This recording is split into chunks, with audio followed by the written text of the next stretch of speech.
नमस्कार, आदाब, सत श्री अकाल, जय भीम, जोहार। मेरा नाम है नवीन कुमार। जब नरेंद्र मोदी पर विपक्ष तक के नेता उंगली उठाने से भरसक परहेज करते हैं, तब भाजपा के भीतर से कोई नेता उठे और मोदी की मसीहाई छवि को तार तार कर दे तो उसकी हिम्मत को क्या कहेंगे आप?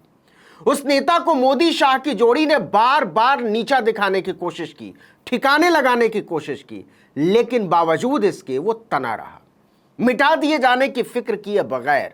आखिर क्यों मोदी शाह को है उस नेता से इतना बैर, और क्यों मोदी के सामने हथियार नहीं डालता वो नेता? इसे ठीक से समझते हैं आज। नाम तो आप समझ गए होंगे, केंद्रीय सड़क मंत्री नितिन गडकरी। गडकरी मोदी को जब तब आईना दिखाने के लिए विख्यात हैं, लेकिन इस बार उन्होंने जो कहा है उसने मोदी शाह के चमचों को रुला दिया है। गडकरी ने कहा है कि सरकार फैसले लेने में नाकाम रही है। अगर दूसरी भाषा में कहें तो सरकार पॉलिसी पैरालिसिस की शिकार है। वो मुंबई में एक कार्यक्रम में हिस्सा ले रहे थे। इसी में भाषण के दौरान उन्होंने कहा कि निर्माण में समय सबसे महत्वपूर्ण चीज है, समय सबसे बड़ी पूंजी है। सबसे बड़ी समस्या यह है कि सरकार समय पर निर्णय नहीं ले रही है। गडकरी के इस बयान के बाद भाजपा के नेताओं के चेहरे लाल हो गए, क्योंकि यह हमला सीधे सीधे पीएम मोदी पर था।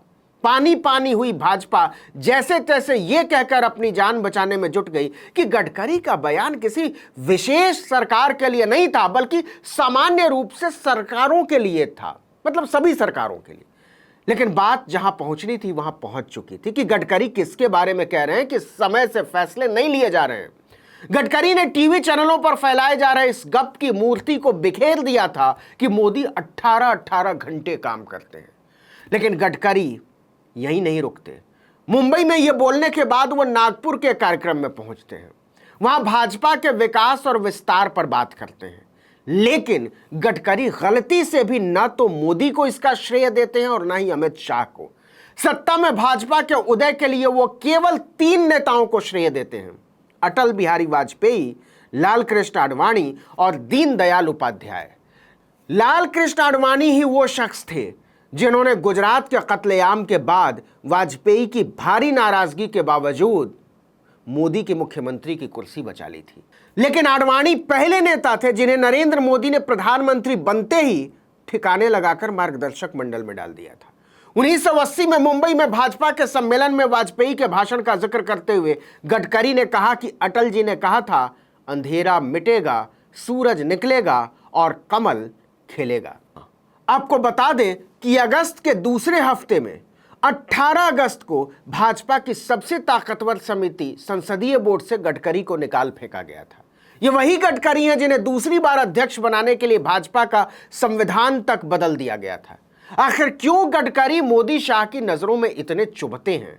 इसकी इकलौती वजह है, और वो ये कि वो रिमोट कंट्रोल से चलने को तैयार नहीं है। वो अपनी सोच और आवाज गिरवी रखने को तैयार नहीं है।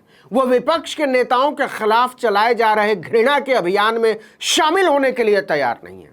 जुलाई के महीने में उन्होंने मोदी की नीतियों पर अंगुली उठाते हुए कहा था कि राजनीति आजकल सत्ता नीति हो गई है। यह सामाजिक परिवर्तन का माध्यम बनने से ज्यादा सत्ता में बने रहने का तरीका बन गया है। इसका लोक कल्याण से कोई लेना देना नहीं रह गया है। कई बार तो राजनीति छोड़ देने का मन करता है। जनवरी 2019 में मुंबई में ही एक कार्यक्रम के दौरान नितिन गडकरी ने कहा था, सपने दिखाने वाले नेता लोगों को अच्छे लगते हैं, पर दिखाए हुए सपने अगर पूरे नहीं किए जाते तो जनता उनकी पिटाई भी करती है। इसलिए सपने वही दिखाओ जो पूरे हो सके। इस बयान को भी मोदी की जुमलेबाजियों से जोड़कर देखा गया था। दरअसल जब से मोदी प्रधानमंत्री बने हैं तभी से नितिन गडकरी उनकी आंखों में खटक रहे हैं। उनके कद को लगातार छोटा किया जा रहा है, और ऐसा एक सोची समझी रणनीति के तहत किया जा रहा है। इसको जरा समझिए। याद कीजिए 2014 का साल। मोदी के नेतृत्व में जब कैबिनेट बन रही थी तो चर्चा थी कि पूरे देश के लिए एक इंफ्रास्ट्रक्चर नाम का विभाग बनेगा और उसका मंत्री गडकरी को बनाया जाएगा। लेकिन मोदी ने उन्हें सड़क परिवहन, हाईवे और जहाज रानी पर समेट दिया। जब गोपीनाथ मुंडे का निधन हुआ तो उनके हाथ में रहे तीनों मंत्रालय, ग्रामीण विकास, पंचायती राज और जल शक्ति, तीनों विभाग गडकरी को दे दिए गए थे।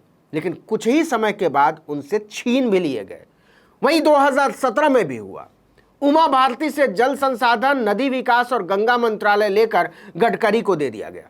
लेकिन 2019 के बाद नितिन गडकरी के पास केवल 2 विभाग बचे, सड़क परिवहन और सूक्ष्म लघु एवं मध्यम उद्योग मंत्रालय।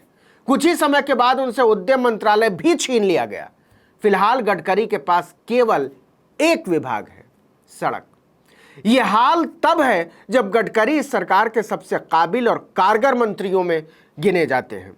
मतलब कामकाज के शानदार रिकॉर्ड के बावजूद जानबूझकर गडकरी को एहसास दिलाया जाता है कि आप मोदी की कृपा से हैं। बताया जाता है कि अगर संघ के साथ उनके इतने घनिष्ठ संबंध नहीं होते तो उन्हें कब का नागपुर भेजा जा चुका होता।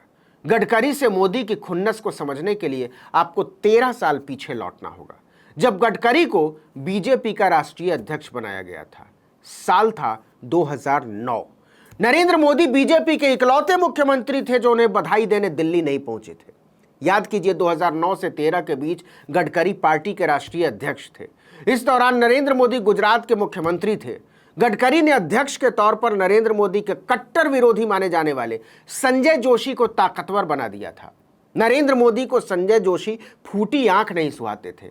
गडकरी और मोदी की अदावत यहां तक पहुंच गई कि राष्ट्रीय अध्यक्ष के तौर पर गडकरी ने जब 2012 में यूपी चुनाव में संजय जोशी को चुनाव संयोजक बनाया तो मोदी भड़क गए।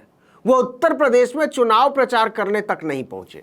इसके फौरन बाद मुंबई में हुए पार्टी के अधिवेशन में मोदी ने संजय जोशी के इस्तीफे की मांग उठा दी। गडकरी को जोशी का इस्तीफा लेना पड़ा। अब जरा समझिए गडकरी और अमित शाह के रिश्ते को कैसा है। जब नितिन गडकरी बीजेपी के अध्यक्ष हुआ करते थे तभी अमित शाह को अदालत के आदेश के चलते गुजरात छोड़ना पड़ा था। गडकरी से मुलाकात करने के लिए उन्हें घंटों इंतजार करना पड़ता था। ऐसे में जब बीजेपी मोदी और शाह की मुट्ठी में आई तो दोनों ने गडकरी को ठिकाने लगाने का अभियान छेड़ दिया। लेकिन गडकरी ने इस अभियान के आगे हथियार डालने से इनकार कर दिया। इसका उनका मिजाज नहीं बदला। वो पहले की तरह बेबाक बने रहे। इस कदर बेबाक बने रहे कि नड्डा विपक्षी दलों को मिटा देने की बात कर रहे थे तो मार्च 2022 में नितिन गडकरी विपक्ष की मजबूती की बात कर रहे थे। उन्होंने कहा था, मैं दिल से कामना करता हूं कांग्रेस मजबूत बनी रहे। आज जो कांग्रेस में हैं उन्हें पार्टी के लिए प्रतिबद्धता दिखाते हुए पार्टी में बने रहना चाहिए। उन्हें हार से निराश न होते हुए काम करना जारी रखना चाहिए। इतने के बाद भी गडकरी भाजपा में टिके हुए हैं और मंत्री बने हुए हैं तो ये किसी चमत्कार से कम है क्या। इस वीडियो में इतना ही, लेकिन अगर आपने आर्टिकल 19 इंडिया को अब तक सब्सक्राइब नहीं किया तो फौरन कर दीजिए। बेल आइकॉन दबाइए, घंटी जैसी आकृति, लाइक कीजिए और कमेंट करके बताइए हमारा वीडियो आपको कैसा लगा। अगर यूट्यूब पर देख रहे हैं तो हमारे चैनल को सब्सक्राइब कर दीजिए, फेसबुक पर देख रहे हैं तो हमारे पेज को लाइक कर दीजिए, इंस्टाग्राम पर हमें फॉलो कर लीजिए और हमारा ट्विटर हैंडल है article19_India। नमस्कार।